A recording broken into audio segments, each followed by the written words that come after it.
Hello everyone, welcome to civil spirit. तेबे आजिर ई video माध्यम रे आमे जानिबा यूनियन बजेट 2018-19 संपर्क रे। तेबे आजिर ई वीडियो रे आमे जानिबा बजेट रे केते टंका केउठी विनियोग होइछि से विषय सब किछि आमे जानिबा। तेबे दया करी ई वीडियो को शेष पर्यंत देखंतु एवं ई चैनल को सब्सक्राइब करंतु एवं साइड रे दे जाइथा बेल आइकन को मध्यम प्रेस करंतु। तेबे चलंतु ई वीडियो को आरंभ करिबा। अर्थमंत्री श्री अरुण जेटली गुरुवार लोकसभा 2018-19 आर्थिक वर्ष लगी नूतन बजेट उपस्थापन करिसेंती। विकास प्रक्रिया को त्वरान्वित करिबा पई भारत को एक विश्वर एक अग्रणी राष्ट्र रूपे परिगणित करिया पई ई बजेट रे 24,42,213 कोटी टंकार व्यय बराद करा जायछि। तबे बजेट रे राजकोषीय नियंट मोट जीडीपी रो 3.3% हेबो बोली श्री जेटली आकलन करिसेंती। श्री जेटली तांको बजेट अभिभाषण रे कहिसेंती जे चलित 2017-18 वर्षर 15 जानुआरी 2018 सुधा प्रत्यक्ष कर रे 12.6% और परोक्ष कर रे 18.7% अभिवृद्धि घटी। ऐतिहासिक वस्तु और सेवा कर प्रचलन द्वारा देश में परोक्ष टिकस व्यवस्था रे संकरण अणा जायछि एवं धीरे धीरे टिकस आदाय सुसंहित होइछि। एहा परे मु आपन गोटे कथा कहछि, देखंतु एई थर बजेट को पूरा पूरी आमे कहि परिबा कॉमन मैन बजेट बा एई थर बजेट चारिटी जिंस को आधार करी बना है। चारिटी प्रमुख जिंस को आधार करी बना है। तबे एई चारिटी प्रमुख जिंस हला शिक्षा, कृषि, स्वास्थ्य एवं भित्तिभूमि बा जहा को आमे कहि परिबा education, agriculture, health and infrastructure एगुडी को बहुत अधिक गुरुत्व दिया है। तबे एई जो नूतन बजेट हला मु आपन कहली कि जे एगुडी को कृषि ऊपर बेसी ध्यान दिया है। तेबे अर्थमंत्री तांको बजेट अभिभाषण रे 11 लाख कोटी टंकार कृषि ऋण प्रदान प्रस्ताव विषय रे घोषणा करछंती। सबु फसल यानी कि एमपीसी बा सर्वनिम्न समर्थन मूल्य ढांचा रे अणा जिवो। देखंतु एमपीसी बा काहा को कहिबा हमें मिनिमम सपोर्ट प्राइस बा सर्वनिम्न समर्थन मूल्य। देखंतु एथिरे कोन हबो याको 1.5% लेखा वृद्धि कराय छै। एहार माने कारण रे मतन कहू जे आर मीनिंग टा हम कहू छी। देखंतु आपण जने चासी आपण कोन कले आपणकर जो जहाँ सब चाष कर फसल बाहर कर माने पूरा फिनिश प्रोडक्ट जोड़ा धर धान हो, बिरी हो, मुग हो, जहाँ भी हो आपणकर खर्च होइछि जेतिकी आपण सरकार को ताको बिकिले तबे सरकार आपण को 1.5 बा यार 1.5 गुणा अधिका पैसा दबो। ते आपण जेति खर्च करथे सरकार तार 1.5 गुणा अधिका पैसा दबो। तबे एइटा गोटे बहुत बड़ डिसीजन गवर्नमेंट रो। जैविक कृषि उपरे गुरुत्व दे एथि लागि 200 कोटी टंकार व्यय बराद कराइछि। ऑर्गेनिक फार्मिंग, मेडिसिनल प्लांटेशन आउ एरोमेटिक प्लांटेशन पई 200 कोटी टंकार व्यय बराद कराइछि। कृषि और आनुषंगिक क्षेत्र पई बजेट रे 63,836 कोटी टंकार व्यय बराद मध्य कराइछि। देखंतु आ गोटे कथा कहली एठी कहिसंती कि 22,000 ग्राम हाट को स्थायी कृषि बाजार रूपे ई नाम रे जोड़ा हैछि। देखंतु 22,000 ग्राम हाट को देखंतु भारत रे वर्तमान सुधा 470 एमपीसी बा एग्रीकल्चरल प्रोडक्शन मार्केटिंग कमिटीज बा जहा को ओडिया रे मंडी कहबा एपर्यंत 470 टी मंडी ई नाम सहित कनेक्टेड अछंती एवं मार्च मास सुधा आउ 585 टी मंडी को ई नाम स्कीम रे कनेक्टेड करा जिवो बोली आशा करा जायछि। तबे देखंतु मु आपन कहली 22,000 ग्राम्य हाट 22,000 ग्राम्य हाट एथरे कोन होछ ना कृषक माने डायरेक्टली सेल करि पारुना बा गवर्नमेंट को सेल करे तांकर किछि भी लॉस हेथाय पारे किबा किछि भी प्रॉब्लम हे पारे। तबे ए जो ग्राम्य हाट को स्थायी कृषि बाजार बा ग्रामीण एग्रीकल्चरल मार्केट करिबा पई माने एक करिबा पई प्रस्ताव रखै छै एवं एहा को ई नाम माध्यम रे जोड़ा हेछि। देखंतु एहा द्वारा कोन हबो ना देखंतु एहा द्वारा कोन हबो कृषक सीधा सीधा तार जो फिनिश गुड रहला फिनिश प्रोडक्ट रहला ताकू कस्टमर सहित बिक्री कर पारे। एहा द्वारा दिजन को इतर लेन देन रा किछि सामंजस्य रहबो एवं कृषक को लाभ हबो एवं जे भी ताको नउथिबा कंज्यूमर ताको भी मध्य लाभ हबो। एथि पई 200 कोटी टंकार व्यय बराद मध्य करा जाय अछि। तबे चलंतु आउ किछि आगु को जिबा। देश रे कोन हेछि ना एबे मंत्री गुरुत्व देछंती माछ चाष एवं पशुपालन को प्रोत्साहित करिया पई दुईटी नुआ फंड करा हेछि। एथि पई 10 कोटी टंकार व्यय बराद मध्य करा जायछि। एनी कि चाषी मानकु किसान क्रेडिट कार्ड जरिया रे माछ चाष और पशुपालन पई ऋण सहायता मिले। देखंतु आगुर कोन थिला केवल जो माने कृषि करथिले सेमानकु किसान क्रेडिट कार्ड दियाउतला एबे ताकू बदला हेकरी माछ चाष एवं पशुपालन मध्य जे करियो तांको किसान क्रेडिट कार्ड जरिया रे ऋण मिलिबो। देश रे 42 मेगा फूड पार्क हबार प्रस्ताव रही एवं खाद्य उत्पाद कारोबार करुवा संस्था को 100% टिकस रिहाती प्रदान कर प्रस्ताव अच्छी विशेषकर ऑपरेशन ग्रीन। हाँ ऑपरेशन ग्रीन कौन शुणु ऑपरेशन ग्रीन आम कहवा देखो ऑपरेशन ग्रीन क्या रखाई ऑपरेशन ग्रीन रखाई टमाटो पियाज और आलू को देखो टमाटो पियाज आलू आम नित्य व्यवहार्य माने परिबा जहाँ आम कह सब व्यवहार करता एपाई कौन है 500 कोटी टंकार व्ययबराद कराई संरक्षण यहाँ द्वारा कौन हम ना किसी जो सब रेट सब माने भोलाटाइल हो माने किसी बढ़ी जाऊँ कि कमी जाऊँ बहुत अधिक हो जाए बहुत लो हो गोटे माने कौन कह गोटे लेवल को मेंटेन करने बजेट करा यहाँ द्वारा कौन हम ये सब जहाँ सब परिवार रहा सब कौन कर संरक्षण कर चाष प्रति बेसी ध्यान दिहब। देश में कृषि उत्पाद रप्तानी को 100 बिलियन डॉलर पहुंचाइल सरकार लक्ष्य रखिछन। तो देखो यहाँ गोटे बहुत बड़ कथा सरकार देखो सरकार केते आकार रे एगुड़िक सब माने धीरे धीरे धीरे धीरे माने बढ़ई चलते कृषि देखो आउ कौन कहला 8 कोटी बीपीएल परिवार महिला को उज्ज्वल योजना अधीन एलपीजी दिहब। देखो यही बजेट टी मुझे ना कॉमन मैन साधारण लोक गरीब लोक को आधार कर बजेट बनाई देखो 8 कोटी बीपीएल परिवार महिला को उज्ज्वल योजना माध्यम एलपीजी संजोग प्रदान कर सौभाग्य योजना माध्यम 4 कोटी गरीब परिवार को मागणार बिजुली संजोग दिहब एवं स्वच्छ भारत मिशन अधीन वर्तमान सुधा 6 कोटी शौचालय निर्मित हो सारी तेबे आग को 1.88 कोटी शौचालय निर्माण योजना रखाई तेबे 2022 सुधा समस्त घर जोगाई देवार लक्ष्य रखिछंती। प्रधानमंत्री आवास योजना अधीन आउ 51 लाख घर निर्माण प्रस्ताव रही। तेबे देखो आउ गोटे कथा 115टी अनग्रसर तथा अभिलाषी जिला को निरंतर विकास आदर्श जिले में विकसित माने कराई। बजेट अभिभाषण रे अर्थमंत्री कहते जातीय ग्रामीण जीविका निर्वाह अधीन 5750 कोटी टंका व्यय प्रस्ताव रही। भूतल जल संचालन योजना 2600 कोटी टंका व्यय आकलन रही। ग्राम भित्तिभूमि तथा संरचना व्यवस्था को सुदृढ़ करने लगी 14.34 लाख कोटी टंका विनियोग प्रस्ताव रही। यह अधीन विभिन्न स्थायी भित्तिभूमि निर्माण सह प्राय 2 कोटी शौचालय 51 लाख आवास 1.75 कोटी गरीब परिवार को बिजुली संजोगर योजना रही। राष्ट्रीय सहायता कार्यक्रम 9,975 कोटी टंकार व्ययबराद रही। राष्ट्रीय बाउंस मिशन 1290 कोटी टंका देखो राष्ट्रीय बाउंस मिशन या कहीपर मिशन बैम्बो कहीं देखो मिशन बैम्बो कौन होता आगुरी कौन होता बाउंस जो जंगल रहा काटिबा ताकू व्यवहार करने को इलीगल कर आईनगत से ठीक कर ना किंतु एबे सरकार कौन कले जंगल टू बाहर जो सब बाउंस गुड़िक रही काटिकी लोक मैंने चाष कर काटिकी व्यवसाय कर द्वारा कौन हम माने आर्थिक अभिवृद्धि से बाउंस राष्ट्रीय मिशन बाउंस 1290 कोटी टंकार व्ययबराद कर। देखो एबे कौन आसवा आम शिक्षा उपरक आसवा शिक्षा कौन कर श्रीजुक्त जेटली शिक्षक एकीकृत बीईडी प्रशिक्षण कार्यक्रम आरंभ होगा। एकीकृत बीईडी माने इंटीग्रेटेड बीईडी माने देखो इंटीग्रेटेड बीईडी कहबार एटा लक्ष्य होची देखो जो भी टीचर एबे पढ़ौचंती आम स्कूल मानकरे सेमानकु पाठ पढ़ाइबा सहित किछि ट्रेनिंग दिहबो। या द्वारा कोन हबो पिला मानकर से ट्रेनिंग माध्यम जो शिक्षक आसिबे से पिला मानन किछि अधिका शिक्षा दे पारे जहाले शिक्षार अभिवृद्धि हे परिबो। एहा गोटे बहुत बड़ माने जहा कोनती बहुत बड़ डिसीजन आदिवासी बहुल अंचल पिला शिक्षा दीक्षा एरू अधिक एकलव्य आवासिक विद्यालय हाँ देखो यहाँ मुझे कहूँ आम देखिए जवाहर नवोदय विद्यालय विद्यालय को बना जहाँ आम कह Eklavya model residential school Jawahar Navodaya Vidyalaya जमी प्रिंसिपल तार थिला ठीक सेमिति आदिवासी पिला एगुड़िक बना उच्च शिक्षार भित्तिभूमि ढांचा और व्यवस्थागत उन्नति राइज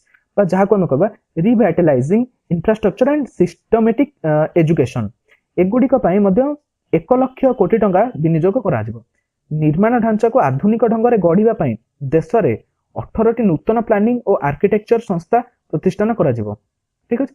गवेषणा को प्रोत्साहित करने लगे प्रधानमंत्री अनुसंधान केंद्र प्रतिष्ठा करा। देखो प्रधानमंत्री अनुसंधान ए गोटे स्कीम प्रधानमंत्री कर स्कीम गोटे आसी पीएनआरएफ जहाँ को कह प्राइम मिनिस्टर रिसर्च फेलो यह अधीन कौन कर 1000 जन बेस्ट बीटेक स्टूडेंट मान कौन कर सिलेक्ट कर गवर्नमेंट सिलेक्ट कर पीएचडी कार्यक्रम से आईआईटी एवं आईआईएस रे करिवो एथिरे गोटे शर्त अछि एथिरे शर्त होछि कि से सप्ताहर शेष रे किछि छात्रन को शिक्षादान करिवे एवं एथिरे सेमानकु स्टाइपेंड भी मिलिवो ठीक अछि तबे चलंतु डिजिटल इंडिया कार्यक्रम पई नूतन बजेट रे 3.07 कोटी टंकार व्यय बराद मध्य कराइछि भारत नेट आपण तो जानिथिबे भलो भाबरे भारत नेट एबे बहुत गोटे करेंट इश्यू गोटे भारत नेट ते भारत नेट कार्यक्रम जरिया रे वर्तमान सुधा 1 लाख ग्राम पंचायत को जोड़ा जाइथिबा बेले आगामी समय रे बाकी पंचायत गुडी को जोड़ा जिवो स्वदेशी ज्ञान कौशल रे आधारित 5G टेक्नोलॉजी रो माने इंप्रूवमेंट पई चेन्नई रे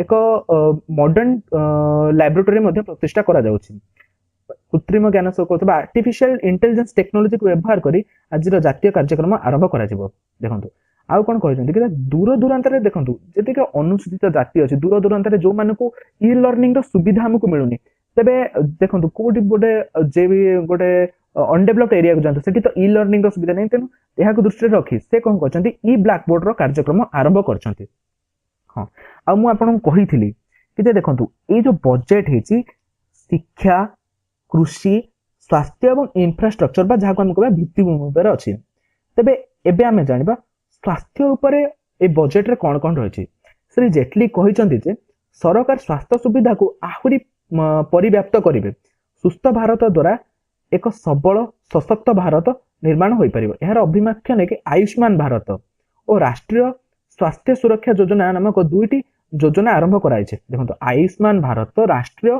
स्वास्थ्य सुरक्षा नामक दुईटी योजना आरंभ कराइछे एहा द्वारा कोन हबो भारत रे एक सुस्थ सबल माने गोटे जा कोनथि सुस्थ सबल यूथ बा सुस्थ सबल गोटे भारत निर्माण हबो आयुष्मान भारत कार्यक्रम रे देशर प्राय 1.5 लाख प्राथमिक मध्यम एवं गोष्ठी स्वास्थ्य केंद्र तथा जिला हॉस्पिटल को शामिल करा जिवो एटा गोटे बहुत बढ़िया डिसीजन मु कहि बहुत बढ़िया डिसीजन सेथिरे 1200 कोटी टंकार व्यय प्रस्ताव मध्य रहिछि नूतन कार्यक्रम जरिया रे मातृ और शिशु स्वास्थ्य रो जत्न को अग्राधिकार दियाबो हॉस्पिटल गुडी करे जेपर सब प्रकार औषध उपलब्ध हो सेति पय व्यवस्था मध्य कराइछि देखंतु मु कहिथिल ना स्वास्थ्य उपरे बहुत केजी स्वास्थ्य उपरे करिसंती राष्ट्रीय स्वास्थ्य सुरक्षा योजना अधीन रे 10 कोटी गरीब और दुर्बल परिवार को शामिल करा जिवो एहा द्वारा देखंतु गोटे 10 कोटी गरीब परिवार देखंतु गोटे परिवार जदी 5 जण भी रहंती एहा द्वारा कोन प्राय 50 कोटी लोक उपकृत हेबे एही योजना अधीन रे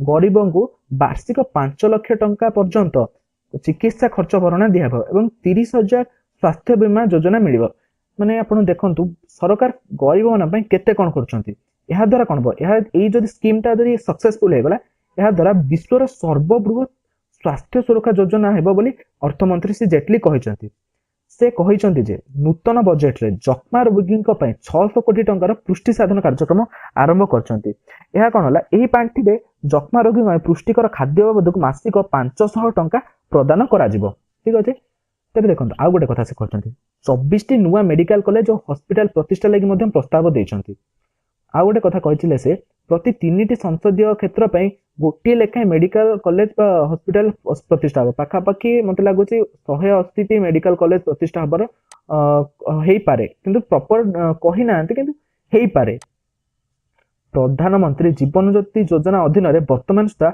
5.22 कोटी हिताधिकारी उपकृत होउछंती देखंतु अरुण जेटली आउ तांको भाषण रे कोन कहिसंती ग्राम्य विकास पय 1,38,97 कोटी टंकार व्यय बराद घोषणा करछंती 2017-18 वर्ष रे एहा 1,35,604 कोटी थिला तफसिलीभुक्त जाति बा जहा को हमें कहबा शेड्यूल कास्ट तांको वर्गर कल्याण पय सरकार कोन करछंती 56,619 कोटी टंकार व्यय बराद रखिछंती चलित वर्ष ठारू एहा 3,900 कोटी टंका अधिक सही परी तफसिलीभुक्त उपवर्ग माने जहा को हम कहबा एसटी शेड्यूल ट्राइबल को पय 39,135 कोटी टंकार व्यय प्रस्ताव रहिछि जहा चलित वर्ष ठारू 6,627 कोटी टंका अधिक देखंतु एबे हमें जानिबा शिल्प विषय बा एमएसएमई सूक्ष्म लघु मध्यम उद्योग क्षेत्र रे बजेट 3,794 कोटी टंकार व्यय प्रस्ताव रखिछंती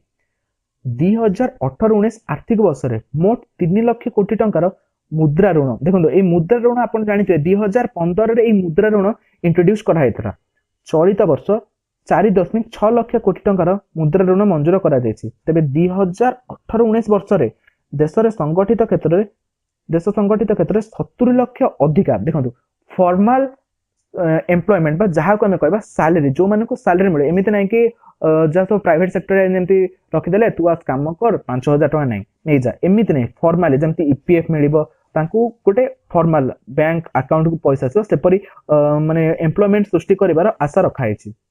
हाँ एवं कहूँ ईपीएफ सरकार ईपीएफ अवदान 2018-2019 वर्ष 12% देखो ईपीएफ एम्प्लॉय प्रोविडेंट फंड एथे कौन कर देखो 12% बढ़ाई देखो धर आप 100 टंका कमेले जो मैंने जाना कहते तो आप 100 टंका कमेले से गवर्नमेंट कौन कर 12 टंका काटिदेव जो 12% कहते 12 टंका काटिदेव से 12 टंका सी फिक्स कर अकाउंट फिक्स कर सी पुणी गवर्नमेंट पुणी 12 टंका रखिए यहाँ द्वारा कौन हम 24 टंका आपंक अकाउंट में रहा ठीक अच्छे तेज यह द्वारा कौन हम मैंने गोटे देखो ईपीएफ करने द्वारा गवर्नमेंट एम्प्लॉय मान रिटायरमेंट पर एगुड़िक किसी कार्य आसो से मंत्री घोषणा करछंती। सेही बळी बयन शिल्प क्षेत्र में विकास पे 7,184 कोटी टंकार व्यय अपराध कराई बयन शिल्प को अधिका माने प्रोत्साहन देवाई सरकार कौन कर 7,148 कोटी टंकार व्यय अपराध करछंती। देखंतु आ गोटे कथा रेलबाई जोटा आम सड़क बा कम्युनिकेशन केमिति कौन रही से विषय जानिबा रेलबाई और सड़क संयोगीकरण को बल देवा लगी बजेट रे अधिक व्यय अपराध कराई केवल रेलबाई 1,48,528 कोटी टंकार व्यय अपराध कराई। देखो एथर जनरल बजेट रे आगुर कौन होता ना रेलवे बजेट और जनरल बजेट अलग अलग होता किंतु एथर देखो रेलवे बजेट और जनरल बजेट एका संगे होती तेज रेलवे बजेट रही 1,48,528 कोटी टंका। रेल विकास योजना अधीन 600 रेल स्टेशन को पुनर्विकास माने रिइनोवेशन करा रेल सुरक्षा और निरापत्ता को अग्राधिकार दिया सब रेल स्टेशन और रेलगाड़ी यात्री वाईफाई सुविधा लगे देखो वाईफाई हॉटस्पॉट द्वारा कौन हम ना बहुत फास्ट इंटरनेट से पाइबे। देखो आउ कौन करा आउ गोटे कथा से कहते कि जे देखो जोटि 25,000 फुट स्टेप पड़ुथो सेठी माने जंत्र चालित पहाच लगे मतलब एक्सलरेटर लगे जहाद्वारा सुविधा लोक मैंने ऊपर को चलिकी जापर ठीक अच्छे। 3600 किलोमीटर रेल लाइन नवीकरण करा बुलेट ट्रेन परिचालना बरदार रेल विश्वविद्यालय आधुनिक प्रशिक्षण प्रदान व्यवस्था करा ठीक अच्छे। तेज आगू को जा भारत माला परियोजना जातीय राजपथ निर्माण को मंजूरी मिल जाए प्रकल्प अधीन अधिक 9,000 किलोमीटर राजपथ सह मोट 3 लाख किलोमीटर सड़क निर्माण प्रस्ताव रखाई सहरांचल विकास 41,765 कोटी टंकार व्यय अपराध कराई एथिपाई प्रथम पर्यायर 69 प्रस्तावित स्मार्ट सिटी को विकास लगी 1.21 लाख कोटी टंकार पुंजी विनियोग कराई। हृदय योजना अधीन 100टी कीर्तिराज भित्ति और सौंदर्य वर्धन करी सब को आदर्श पर्यटन स्थली रे विकसित करा तेबे एगुडी कोन है टाउन प्लानिंग बा सहरांचल विकास पई एगुडी को सब एते टंका माने माने माने केते टंका कोन खर्च हो से विषय सब कराई छै। एही स्थली गुडी को उन्नत रास्ता संजोग करा पर्यटन केन्द्र को रोपवे व्यवस्था रही बोली माने बजेट रे कहै छै।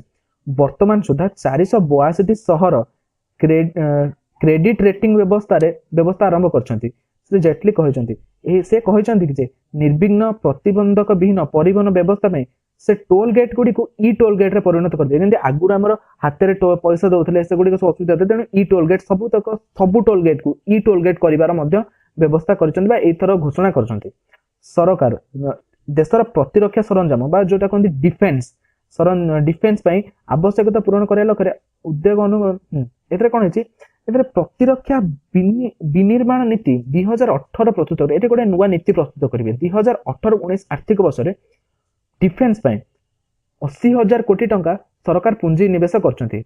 हाँ आ गोटे कथा बिटकॉइन क्रिप्टो करेंसी को इंटरनेट मुद्रा प्रचलन को एटा आईन दृष्टि माने मना माने वैध नुहे बोली से जेटली अभिभाषण कहते ठीक अच्छे। देखो आ गोटे कथा एथरे कौन है माने जो मुख्य अच्छा जमीक राष्ट्रपति उपराष्ट्रपति राज्यपाल मान दरमा अभिवृद्धि रही राष्ट्रपति वेतन 5 लाख टंका उपराष्ट्रपति वेतन 3 लाख टंका और राज्यपाल वेतन 3.5 लाख टंका पर्यंत हो। सेपरि सांसद मान दरमा निर्धारण नूतन व्यवस्था आगामी एप्रिल लागू हो। ତେବେ ଦେଖନ୍ତୁ ସେ କ'ଣ ହେଇଛି ନା ଯୋଉ ସାଂସଦ ମାନଙ୍କର ସେମାନେ ଦେଖନ୍ତୁ ଦେଶର ମାନେ ସେଗୁଡ଼ା 5 ବର୍ଷରେ ଥରେ ଆପଣ ଚାହେଁ ସେ କ'ଣ ହେଇଯାଏ ସଂଶୋଧନ ହେଇଯାଏ। ଦେଖନ୍ତୁ ଆଉ କ'ଣ ହେଇଛି ମହାତ୍ମା ଗାନ୍ଧୀଙ୍କ 150ତମ ଜନ୍ମ ଦିବସ ପାଳନ ପାଇଁ 150 କୋଟି ଟଙ୍କାର ବ୍ୟୟବରାଦ କରାଯାଇଛି। ପ୍ରତ୍ୟକ୍ଷ କର ପ୍ରସ୍ତାବ ସମ୍ପର୍କରେ ସୂଚନା ଦେଇ ଅର୍ଥମନ୍ତ୍ରୀ ତାଙ୍କ ବଜେଟ୍ ଅଭିଭାଷଣରେ କହିଛନ୍ତି ଯେ କର ସରଳୀକୃତ ସ୍କିମ୍ ଅଧୀନରେ 41% ଅଧିକ ରିଟର୍ଣ୍ଣ ହାସଲ କରାଯାଇଛି। ଏଣିକି 99% ସୂକ୍ଷ୍ମ ଲଘୁ ଓ ମଧ୍ୟ ଉଦ୍ୟୋଗ 25% ହାରରେ କର୍ପୋରେସନ ଟ୍ୟାକ୍ସ ଦେବ। ଦେଶ ମାତ୍ର 1.89 କୋଟି ବେତନଭୋଗୀ କର୍ମଚାରୀ 1.44 ଲକ୍ଷ କୋଟି ଟଙ୍କାର ଆୟକର ଦେଇଛନ୍ତି। ତେବେ ସେମାନଙ୍କ ପାଇଁ 2018-19 ଆର୍ଥିକ ବର୍ଷକୁ ଷ୍ଟାଣ୍ଡାର୍ଡ ଡିଡକ୍ସନ 40,000 କରାଯାଇଛି। ଷ୍ଟାଣ୍ଡାର୍ଡ ଡିଡକ୍ସନ କ'ଣ କରାଯାଇଛି ନା ଷ୍ଟାଣ୍ଡାର୍ଡ ଡିଡକ୍ସନରେ କ'ଣ କରାଯାଇଛି ଆମକୁ ଦେଖନ୍ତୁ ଷ୍ଟାଣ୍ଡାର୍ଡ ଡିଡକ୍ସନ ଆଗରୁ କ'ଣ ଯେପରି କୁହାଥିଲା ଏପର ଚେଞ୍ଜ କରାହବ। ଷ୍ଟାଣ୍ଡାର୍ଡ ଡିଡକ୍ସନ 40,000 ରହିଛି। 40,000 ଘୋଷଣା କରିଛନ୍ତି। ସେମାନଙ୍କୁ ପାଇଥିବା ଦୁଇଟି ସୁବିଧା ପରିବହନ ଏବଂ ମେଡିକାଲ ସୁବିଧା ଅଛି। ତେବେ 15,000 ଟଙ୍କା ପର୍ଯ୍ୟନ୍ତ ମେଡିକାଲ ବିଲ୍ ଏବଂ 19,200 ଟଙ୍କା ପର୍ଯ୍ୟନ୍ତ ପରିବହନ ଭତ୍ତା ଟିକସ ମିଳିଛି। କିନ୍ତୁ ଅନ୍ୟ ପକ୍ଷରେ କୁହାଯାଇଛି କି ଯେ ଯୋଉ ସବୁ ତାଙ୍କର ଆୟକର ସ୍ଲାବ ଏପର୍ଯ୍ୟନ୍ତ ପରିବର୍ତ୍ତନ କରାଯାଇ ନାହିଁ। ତେବେ ଆୟକର ସ୍ଲାବ ଅପରିବର୍ତ୍ତିତ ରହିଛି। 2.5 ଲକ୍ଷ ଟଙ୍କାରୁ 5 ଲକ୍ଷ ଟଙ୍କା ଆୟ ବର୍ଗକୁ ଗୋଟିଏ ସ୍ଲାବରେ ରଖିଥିବା ବେଳେ 5 ଲକ୍ଷରୁ ଅଧିକ ଏବଂ 10 ଲକ୍ଷ ଟଙ୍କା ପର୍ଯ୍ୟନ୍ତ ଆୟକୁ ଅନ୍ୟ ଏକ ସ୍ଲାବରେ ରଖାଯାଇଛି। ଏମାନଙ୍କ ବ୍ୟତୀତ 10 ଲକ୍ଷ ଟଙ୍କା ଅଧିକ ରୋଜଗାର କରୁଥିବା ବ୍ୟକ୍ତିଙ୍କୁ ଅନ୍ୟ ଏକ ଟିକସ ସ୍ଲାବରେ ରଖାଯାଇଛି। ତେବେ ଟିକସ ସ୍ଲାବ ଯଥାକ୍ରମେ 5%, 10%, 20% ହାରରେ ଆୟକର ଆଦାୟ କରୁଛି। ଠିକ ଅଛି। ଏବଂ ଏଥିରେ ଏଇ ବଜେଟରେ ବରିଷ୍ଠ ନାଗରିକଙ୍କ ପାଇଁ ବହୁତ କିଛି ସୁବିଧା କରାଯାଇଛି। ବରିଷ୍ଠ ନାଗରିକ ସଞ୍ଚୟ ଜନିତ ସୁଧ ଉପାର୍ଜନରେ 50,000 ଟଙ୍କା ପର୍ଯ୍ୟନ୍ତ ଆୟକର ଛାଡ଼ ମିଳିବ। ସେହିପରି ବରିଷ୍ଠ ନାଗରିକଙ୍କ ପାଇଁ ଆହୁରି ଉନ୍ନତ ଧରଣର ସ୍ୱାସ୍ଥ୍ୟ ବୀମା ସୁବିଧା ଘୋଷଣା କରାଯାଇଛି।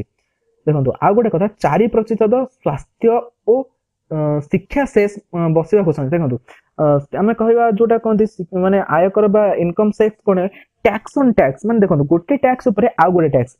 ଏ କ'ଣ କରାହେଲା ନା ଆୟକର ଟ୍ୟାକ୍ସ 4% କୁ ବଢାଯାଇଛି। 4% କାହିଁକି ବଢାଯାଇଛି ଦେଖନ୍ତୁ ଆଗରୁ କ'ଣ ଥିଲା ଉଭୟ ଆୟକର ଏବଂ କର୍ପୋରେଟ ଟିକସଦାତାଙ୍କ ଠାରୁ ଆଦାୟ କରୁଥିବା ସେସ୍କୁ 4% ସରକାର ଏବେ ଯେଉଁ 3% ସେସ୍ ଆଦାୟ କରୁଥିଲେ ସେଥିରେ 2% ସେସ୍ ପ୍ରାଥମିକ ଶିକ୍ଷା ଏବଂ 1% ସେସ୍ ଥିଲା ଉଚ୍ଚ ଶିକ୍ଷା ପାଇଁ ବ୍ୟୟ କରାଯାଉଥିଲା। 3% ସେସ୍ ବଦଳରେ ଏବେ 4% କରାଯାଇଛି। ଏହାର ନାମ ମାନେ ପରିବର୍ତ୍ତନ କରି ଶିକ୍ଷା ଓ ସ୍ୱାସ୍ଥ୍ୟ ସେସ୍ କରିଦେଇଛନ୍ତି। ତେବେ ଏହା ବାବଦକୁ ସରକାର 11,000 କୋଟି ଟଙ୍କା ଆଦାୟ କରେ। ଏହି 11,000 କୋଟି ଟଙ୍କାକୁ ଗରିବ ଲୋକଙ୍କ ଶିକ୍ଷା ଏବଂ ସ୍ୱାସ୍ଥ୍ୟ ବିକାଶ ପାଇଁ ବ୍ୟୟ କରାଯିବ। ଠିକ ଅଛି। ତେବେ ଏଇଟାର ଏମିତି କିଛି କରାହେଇଛି।